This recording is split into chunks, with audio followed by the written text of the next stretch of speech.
नमस्कार, मैं हूं आपके साथ अंकिता पाल। बुलेटिन की शुरुआत करते हैं। मुख्यमंत्री भजनलाल शर्मा बुधवार को बिलवा स्थित राधा स्वामी सत्संग व्यास केंद्र पहुंचे, जहां उन्होंने राधा स्वामी व्यास के डेरा प्रमुख बाबा श्री गुरिंदर सिंह ढिल्लों से आत्मीय मुलाकात की, उनका आशीर्वाद प्राप्त किया। इस दौरान मुख्यमंत्री ने बाबा श्री गुरिंदर सिंह ढिल्लों से अध्यात्म, सामाजिक मूल्यों, समाज में व्याप्त कुरीतियों और कई विषयों पर चर्चा की है।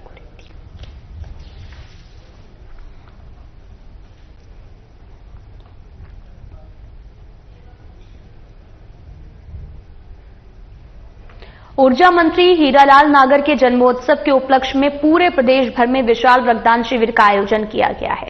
इसी कड़ी में राजस्थान विद्युत तकनीकी कर्मचारी संगठन हनुमानगढ़ की ओर से विशाल रक्तदान शिविर का आयोजन किया गया है। रक्तदान शिविर में 101 यूनिट रक्त का भी संग्रहण किया गया। रक्तदान शिविर के मुख्य अतिथि प्रदेश अध्यक्ष पृथ्वीराज गुर्जर, प्रदेश संगठन मंत्री अनिल चालका, अधीक्षण अभियंता रजीराम सहारण रहे और रक्तदान शिविर के सफल आयोजन में जिला अध्यक्ष अक्षय कुमार, कार्यकारी अध्यक्ष दिनेश साई, दीपक सिंधी का सहयोग रहा। अर्पण ब्लड बैंक और महात्मा गांधी जिला राजकीय चिकित्सालय द्वारा रक्त संग्रहण किया गया है।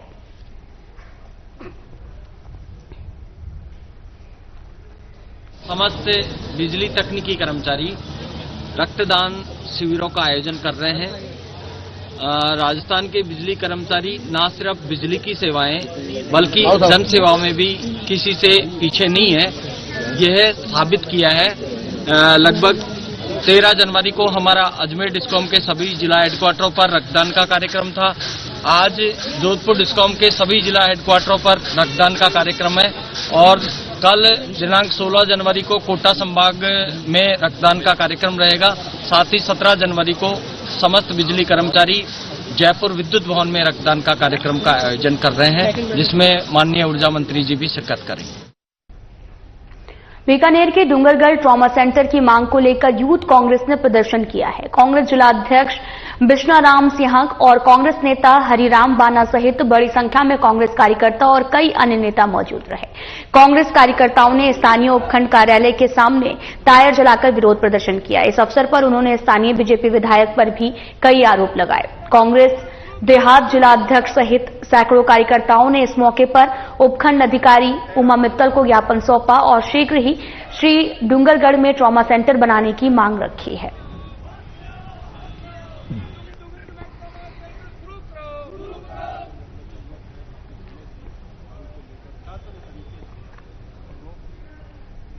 राजस्थान नगरीय आधारभूत विकास परियोजना के चौथे चरण द्वारा सरदार शहर में आमजन की सुविधा के लिए जल प्रदाय तंत्र में सुधार के कार्य करवाए जा रहे हैं और इसी कड़ी में आमजन में जन चेतना के माध्यम से परियोजना संदेश देने के लिए RUIDP के सहायक सामुदायिक विकास अधिकारी विकास शर्मा ने गिड़गिचिया रोड सिक्का मस्जिद के पास में बैठक आयोजित की गई। चर्चा में बताया गया कि कई मोहल्ले में सीवरेज लाइन डलने का कार्य जो है वो पूरा हो गया है और अब अगले चरण में घरेलू सीवरेज कनेक्शन का कार्य शुरू होगा।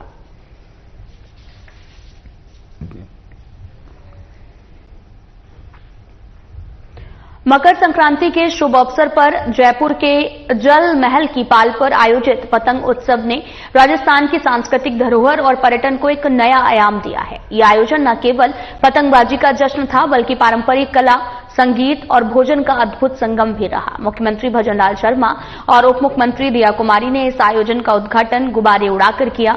पतंगबाजी के रोमांच ने पूरे आयोजन को विशेष बना दिया है। जल महल के आसमान में रंग बिरंगी पतंगों ने भी उत्सव के माहौल को जीवंत कर दिया।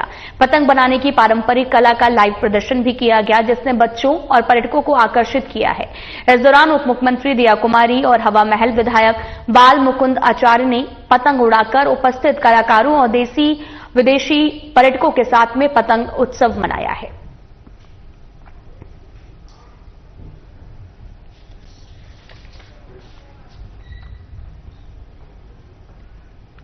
छोटी काशी जयपुर में मकर संक्रांति का पर्व धूमधाम हर्षोल्लास से मनाया गया।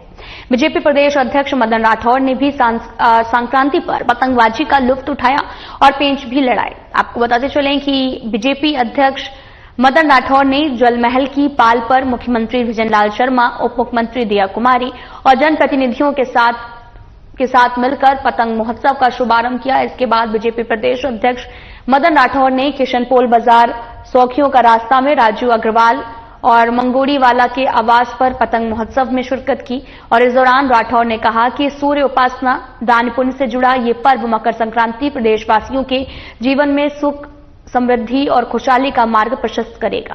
वहीं राजू अग्रवाल ने बताया कि स्वर्गीय मोहनदास अग्रवाल की ओर से मकर संक्रांति पर इस तरह का आयोजन शुरू किया गया था और अब इस प्रयास को लगातार उनके जाने के बाद भी आगे बढ़ाया जा रहा है।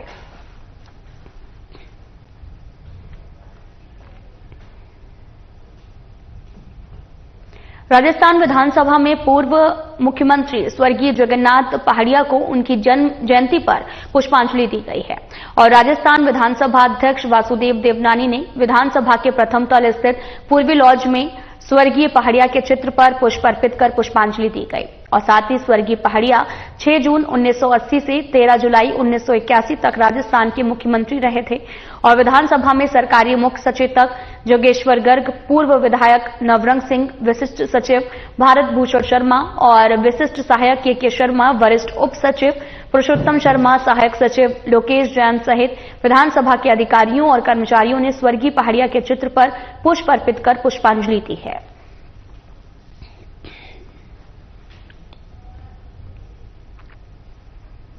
एआईसीसी महासचिव, छत्तीसगढ़ प्रभारी और टोंक विधायक सचिन पायलट टोंक पहुंचे हैं। इस दौरान उन्होंने अनेक विकास कार्यों का लोकार्पण किया और स्थानीय कार्यक्रम में भाग लिया है। जिला कांग्रेस कमेटी के जिला अध्यक्ष हरिप्रसाद बेरवा के नेतृत्व में एक निजी होटल नेशनल हाईवे बोरखंडी पर सचिन पायलट का 21 किलो की माला पहनाकर स्वागत किया गया। इस अवसर पर संगठन महासचिव दिनेश चौरसिया, फौजी राम मीणा, हंसराज पागना सहित बड़ी संख्या में कांग्रेस कार्यकर्ता, पदाधिकारियों ने पायलट का स्वागत किया है। तत्पश्चात पायलट ने नवाबपुर पारड़ा में 1 करोड़ रुपए की लागत से बने नवनिर्मित राजकीय विद्यालय के नवनिर्मित भवन का लोकार्पण किया। वहीं मेहंदबास में 30 लाख रुपए की लागत से बने राजकीय विद्यालय के 2 9वीं कक्षा का लोकार्पण किया गया। साथ ही ग्राम छापरिया लांबा में स्थानीय कार्यक्रम में कार्यकर्ताओं, पदाधिकारियों को संबोधित किया गया है।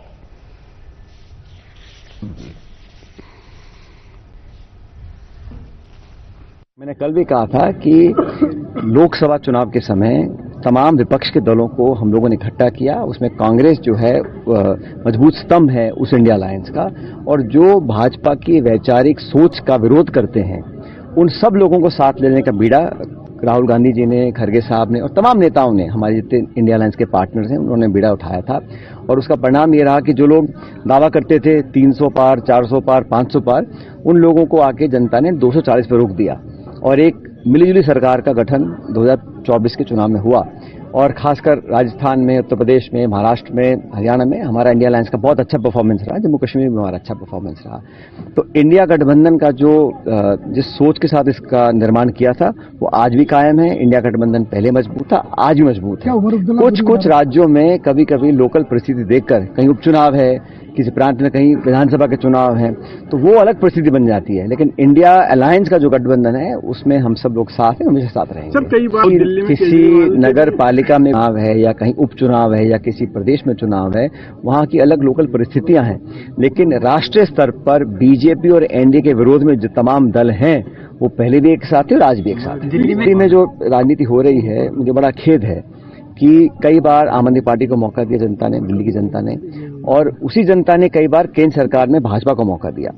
अब जो चुनाव प्रचार चल रहा है, भाजपा और आम आदमी पार्टी ये आरोप लगा रहे हैं कि सीएम हाउस जो शीश महल है उसमें इतने करोड़ रुपए खर्च हुए। आम आदमी पार्टी बोलती है जो पीएम हाउस है, राजमहल, उसमें इतने खरब पैसे खर्च हुए।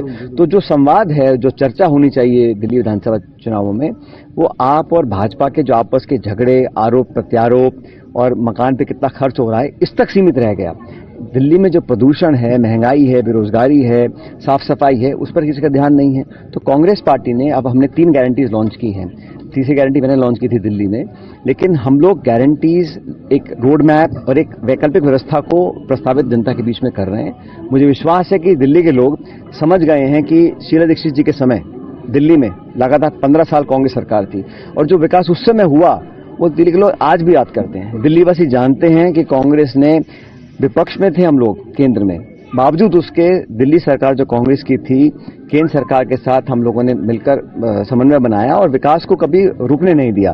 तो हम लोग कांग्रेस का अच्छा परफॉर्मेंस रहेगा। कल राहुल गांधी जी ने शानदार मीटिंग दिल्ली में करी है। 70 सीटों पे हम लोग मजबूती से लड़ेंगे और हर पार्टी चुनाव लड़ती जीतने के लिए। तो उम्मीद करता हूं कि इस बार दिल्ली के लोग कांग्रेस पार्टी को मौका देंगे। कांग्रेस की गारंटियों पे दिल्ली की जनता साथ आएगी, इसकी कितनी उम्मीद है? हम तो उम्मीद करते हैं कि जनता समझ गई है कि आपस में सिर्फ वादे करना, जुमले देना और एक दूसरे को नीचा साबित करना, दिल्ली में दुर्भाग्यवश ये राजनीति आ गई है कि मैं तुमको कैसे नीचा साबित करूं, मीडिया में आरोप लगाऊं, कीचड़ उछालूं, उससे लोग परेशान हो चुके हैं और एक अलग तरह की अब राजनीति चाहते हैं। खबर बीकानेर से है, जहां पर यूटीबी नर्सेस कर्मचारियों की सेवा यथावत रखने की मांग को लेकर पीबीएम अस्पताल से जुड़े नर्सेस ऑफिसर्स ने पीबीएम अधीक्षक डॉक्टर पीके सैनी के कार्यालय का घेराव करते हुए जमकर नारेबाजी की है। नर्सेस एसोसिएशन अध्यक्ष रविंद्र बिश्नोई ने बताया कि पीबीएम अधीक्षक डॉक्टर पीके सैनी ने रात को आनन फानन में एक आदेश जारी कर यूटीबी में लगे नर्सिंग कर्मचारियों को कार्यमुक्त कर दिया है और जब इस संबंध में पता चला कि कार्यमुक्त करना है उनके अधिकार क्षेत्र में नहीं आता तो इसका विरोध भी हो रहा। ऐसे में दबाव में आकर अधीक्षक ने आदेश वापस ले लिया और वहीं बिश्नोई ने कहा कि पीबीएम अधीक्षक अपनी हठधर्मिता पर अड़े हुए हैं। नर्सिंग कर्मचारियों से जुड़ा काम उनके अधिकार क्षेत्र में आता है। साथ ही बिश्नोई ने कहा कि इस हठधर्मिता के विरोध में हम अधीक्षक के कार्यालय के सामने बैठे हैं। उन्होंने कहा कि हमारी मांग है कि यूटीबी की सेवा यथावत रखी जाए।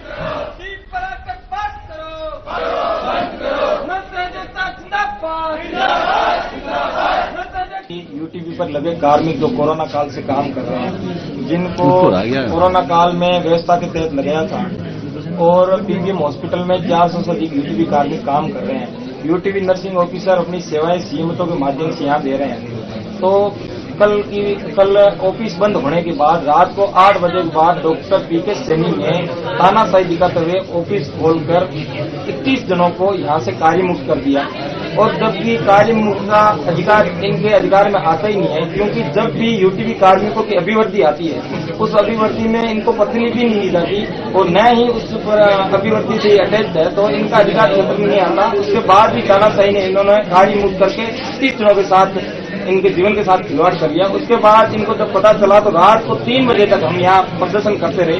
3 बजे के बाद इन्होंने अपना आदेश ड्रॉप किया और ड्रॉप करने के बाद इन्होंने सीएमओ के अधिकारियों को रिलीव कर दिया, नर्सिंग अधिकारियों को। उसके बाद हम इस बात को लेकर अड़े हैं कि जिन लोगों को रिलीव किया है उनका क्राइटेरिया इन्होंने मन से किया। इनको उच्च अधिकारियों से, सीएमओ साहब से, निदेशक से, भारत दर्शन क्राइटेरिया। खबर हनुमानगढ़ के रावतसर से है, जहां पर ग्राम पंचायत बरमसर में पेयजल योजना के तहत गांव में पानी की सप्लाई दी जाती है। गांव में पेयजल सप्लाई देने के लिए पावरफुल टैंक बना दिए गए हैं, जिससे पूरे गांव को पानी की सप्लाई दी जाती है। जो पानी लोगों की प्यास बुझाने के काम आता है, वो पानी पावरफुल टैंकर से रोजाना लाखों लीटर बर्बाद हो रहा है। पानी बर्बाद होने से लोगों को परेशानी भी हो रही है। इसको लेकर जागरूक ग्रामीणों ने बताया कि इस पावरफुल टैंक से रोजाना इसी तरह से पानी बर्बाद होता रहता है। एक तरफ गांव में पानी के लिए ग्रामीण तरस रहे हैं, तो वहीं दूसरी तरफ लाखों लीटर पानी रोजाना बर्बाद हो रहा है। अधिकारियों और कर्मचारियों को काफी बार अवगत भी करवाया गया, लेकिन इस ओर कोई भी ध्यान नहीं दिया जा रहा। वहीं ग्रामीणों का भी कहना है कि जल्द ही इस समस्या का समाधान नहीं हुआ तो बड़े स्तर पर आंदोलन करेंगे।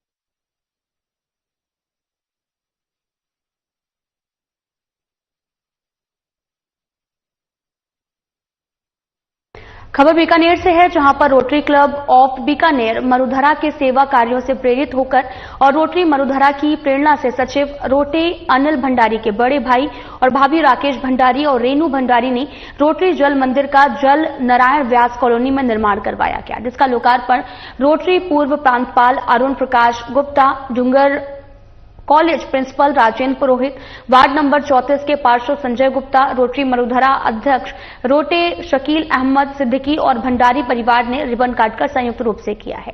इस दौरान प्रकल्प संयोजक आशीष कोठारी ने बताया कि इस उद्घाटन समारोह में कॉलेज के पदाधिकारी डॉक्टर विक्रमजीत, शमिंदर सक्सेना और अभिलेष कुक्कड़ समेत कई सदस्य उपस्थित रहे। महोदय ने ये प्याऊ यहाँ पर बनवाई है। आने जाने वाले लोगों के लिए पीने के पानी की बहुत अच्छी व्यवस्था इसमें रहेगी।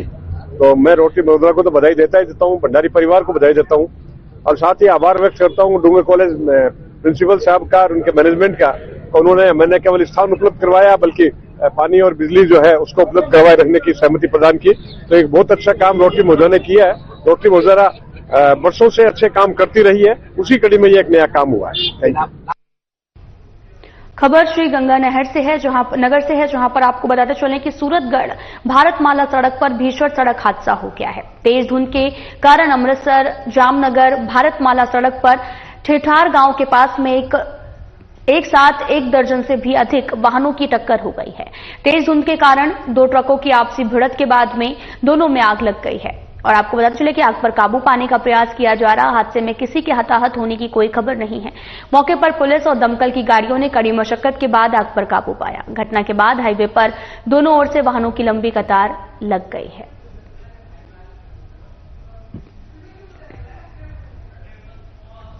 तस्वीरें आपको दिखा रहे हैं जहां पर तेज धुंध के कारण 2 ट्रकों में आग लग गई और जिसके बाद आग बुझाने का काम किया गया। दोनों ट्रकों में भीषण आग लग गई है। तेज धुंध के कारण 2 ट्रक आपस में टक्कर हो गई जिससे आग लगने का मामला सामने आया। दरअसल सूरतगढ़ भारतमाला सड़क पर यह हादसा हुआ है और श्री गंगानगर से जहां पर सूरतगढ़ भारतमाला सड़क पर भीषण सड़क हादसा हो गया।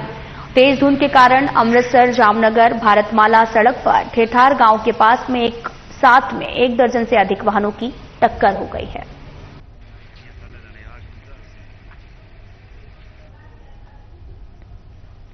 जिला मुख्यालय खैरथल शहर सहित क्षेत्र में आवारा कुत्तों का आतंक कम होने का नाम नहीं ले रहा।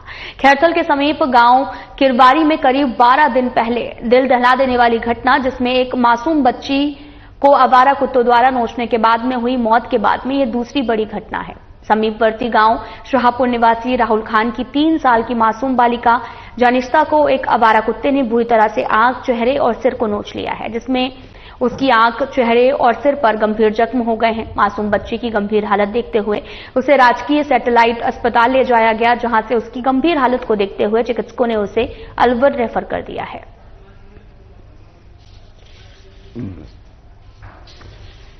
ये घर में खेल रही थी, लावारिस कुत्ता अचानक आया और हमला कर दिया चेहरे पे। तो कितने साल की बच्ची है? 3 साल। आप क्या लगते हैं उनसे? चाचा जी। तो अब इसमें कहाँ रेफर किया है? अलवर। कितने टाके आए बच्चे को? टाके नहीं लगाए अभी। ये कुत्ते कैसे? हॉस्पिटल में आपको एम्बुलेंस मुहैया कराई कि नहीं कराई? एम्बुलेंस कह रहे थे लेकिन हमारे पास पर्सनल गाड़ी है, इस वजह से हम पर्सनल जा रहे हैं। अभी इमरजेंसी में जानिस्ता नाम की मरीज है, उसके कुत्ते ने काट लिया है ना, तो उसके पूरे चेहरे पर चोट के निशान है, फोरहेड पे है, आंख के पास काफी बड़ा घाव है। तो हमने उसको इमरजेंसी में जो ट्रीटमेंट दे दिया है, सीरम भी लगवा दिया, वैक्सीन भी लगवा दी, लेकिन आगे हमने उनको अलवर इसलिए भेजा है कि सर्जन की एक राय ले ली जाए कि इसको बंद करना है नहीं करना। नॉर्मली वुंड को बंद नहीं करते हैं, नहीं तो इन्फेक्शन बढ़ता है, इसलिए भेजा है एक बार अलवर के लिए। बीकानेर के सीमावर्ती क्षेत्र खाजूवाला में पुलिस ने नशीले टैबलेट्स की बिक्री और भंडारण के खिलाफ बड़ी कार्रवाई करते हुए एक साथ 5 मेडिकल स्टोर्स पर छापेमारी की है। कार्यवाहक थानाधिकारी सुरेश मुंडू के नेतृत्व में भी हुई इस कार्रवाई में आपको बताते चलें कि बाबर मेडिकल स्टोर से 44 प्रकार के 4151 नशीली गोलियां और एक्सपायर्ड टैबलेट बरामद हुई हैं। पुलिस ने मेडिकल संचालक अरशद अली को एनडीपीएस एक्ट मामले में गिरफ्तार करते हुए मेडिकल स्टोर को सीज किया गया। इसके साथ ही पुलिस ने अन्य 4 मेडिकल स्टोर की जांच की, जिसमें नशीली मेडिसिन नहीं मिली। पुलिस की इस कार्रवाई से मेडिकल स्टोर मालिकों में हड़कंप मच गया। पुलिस की इस कार्रवाई का उद्देश्य क्षेत्र में नशीली दवाओं के अवैध व्यापार पर लगाम लगाना है।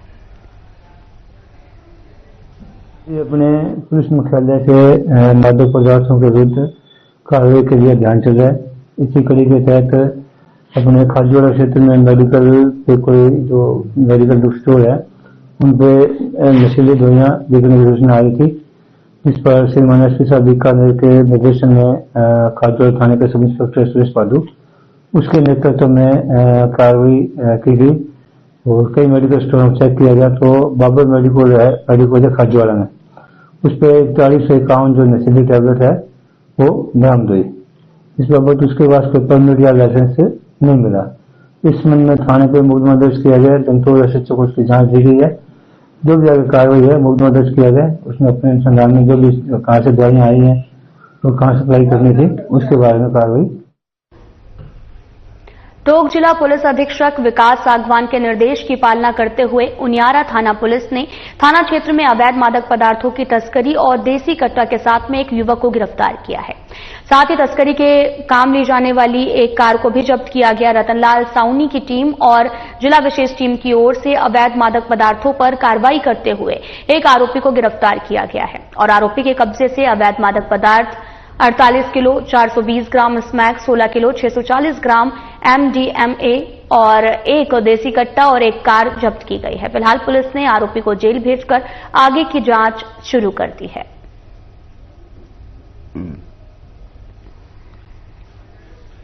अधिकारी के आदेशानुसार फ्लाई टोल के पास नाकाबंदी कर रहे थे। आज सुबह करीबन 3:25 AM पर नैनवा की तरफ से एक स्विफ्ट डिजायर कार आई, उसको रुकवाया। उसका चालक का नाम पता पूछा तो अपना नाम जुनैद पुत्र आमीन, जाति तेली मुसलमान, निवासी बरवाड़ा होना बताया। उसकी तलाशी के दौरान उसके कब्जे से 48.42 इसमें व 16.64 MDMA मादक पदार्थ मिले तथा उसके कब्जे से 4120 रुपये व एक मोबाइल बरामद हुआ तथा गाड़ी की तलाशी के दौरान कार के ड्राइवर साइड के नीचे एक देसी पिस्टल बरामद हुई है। चूरू पुलिस ने जिला मुख्यालय पर स्पा सेंटर की आड़ में हो रहे अनैतिक काम के खिलाफ कार्रवाई की गई है। 15 दिन पहले ही वापस खुले मॉल में संचालित एक सेंटर पर अनैतिक काम करने की लगातार मिल रही शिकायत पर पुलिस ने दबिश दी है। दबिश के दौरान इस सेंटर के अंदर युवक युवतियां आपत्तिजनक हालत में मिले। पुलिस ने सेंटर संचालक सहित 5 युवतियों और 2 युवकों को पकड़ा है। पकड़ी गई युवतियों में 2 पंजाब, एक हनुमानगढ़, एक हरियाणा और एक मुंबई की है। SIU CAW की ASP डॉक्टर कृष्णा सामरिया ने भी बताया कि कालिका पेट्रोलिंग यूनिट और कोतवाली की टीम के साथ दबिश दी गई। इस दौरान संचालक समेत युवक और युवतियां पकड़ी गई हैं।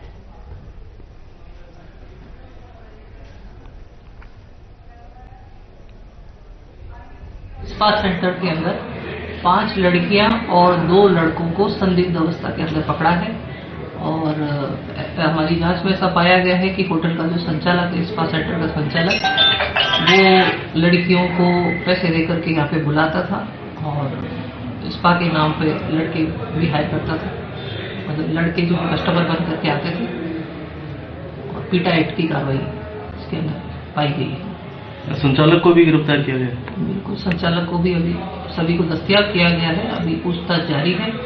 ये लड़कियां अमूमन सभी बाहर की हैं, यहाँ की लोकल कोई नहीं है। लड़के लोकल हैं, संचालक ही यहाँ का लोकल ही है। तो जैसी कार्रवाई होगी आप विधि सम्मत कार्रवाई की। फिलहाल वीडियो में इतना ही। नमस्कार।